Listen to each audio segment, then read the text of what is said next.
కరీంనగర్లో సిపిఎం నాయకులు సమావేశమై ఎమ్మెల్సీ ఎన్నికల్లో కాంగ్రెస్ పట్టభద్రుల అభ్యర్థి ఆల్ఫోర్స్ నరేందర్ రెడ్డికి మద్దతు ప్రకటించారు. ఉమ్మడి 4 జిల్లాలలో 4 బీజేపీ ఎంపీలు ఉండి కేంద్ర బడ్జెట్లో నిధులు తీసుకురావడంలో వైఫల్యం చెందారని సిపిఎం నగర కార్యదర్శి గుడికందుల సత్యం ఆరోపించారు. తెలంగాణ విభజన హామీలను ఏ ఒక్కటి బీజేపీ నెరవేర్చలేదని విమర్శించారు. బీజేపీ కేవలం కులాలు, మతాల మధ్య చిచ్చు పెడుతూ రాజకీయ పబ్బం గడుపుకోవాలని చూస్తుందని విమర్శించారు. ప్రజలు గమనించి బీజేపీకి తగిన గుణపాఠం చెప్పాలని కోరారు.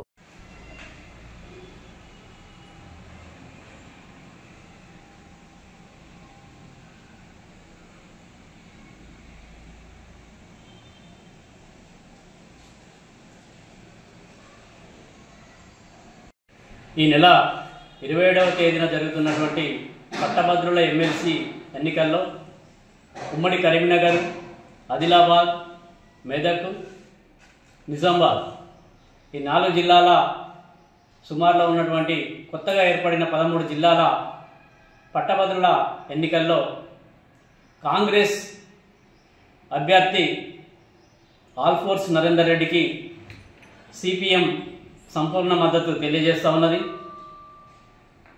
ఈ ఎన్నికల్లో ఆల్ఫోర్స్ నరేందర్ రెడ్డికి మొదటి ప్రాధాన్యత ఓటు వేసి అత్యధిక మెజారిటీతోటి కూడా గెలిపించాలని సిపిఎం కరీంనగర్ నగర కమిటీగా మేధావులకు, గ్రాడ్యుయేట్లకు విజ్ఞప్తి చేస్తూ ఉన్నాం.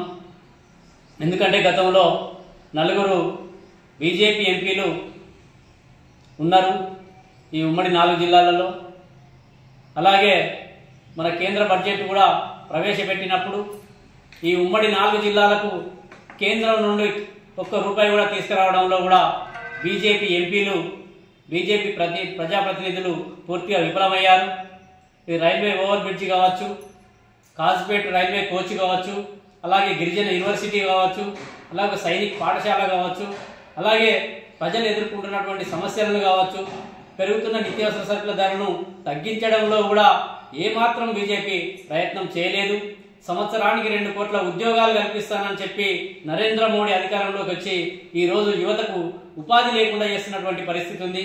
అంతేకాకుండా మహిళలకి ఒక పక్క బేటీ బచావో బేటీ పడావో అని చెప్తూ ఈరోజు దేశంలో మహిళలపైన హత్యలు పెరిగిపోతా ఉన్నాయి. వీటిని అరికట్టడంలో కూడా బీజేపీ పూర్తిగా విఫలమైంది. బీజేపీ పాలిత రాష్ట్రాల్లోనే మహిళలపైన అత్యాచారాలు పెరుగుతున్నటువంటి పరిస్థితి ఉంది. ఒక పక్క రైతులను జై జవాన్ జై కిసాన్ అని చెప్పి ఒక స్లోగన్ చెప్తా ఉంటారు.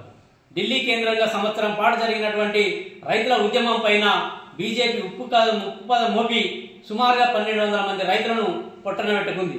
4 నల్ల చట్టాలు తీసుకొచ్చి రైతులను ముంచి కార్పొరేట్ శక్తులకు ఊడిగం చేసే విధంగా వ్యవహరిస్తూ ఉంది.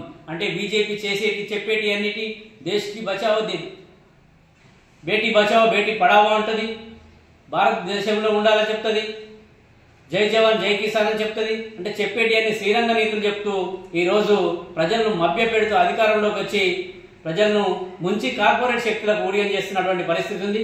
అందుకని ఈ ఎన్నికలలో కూడా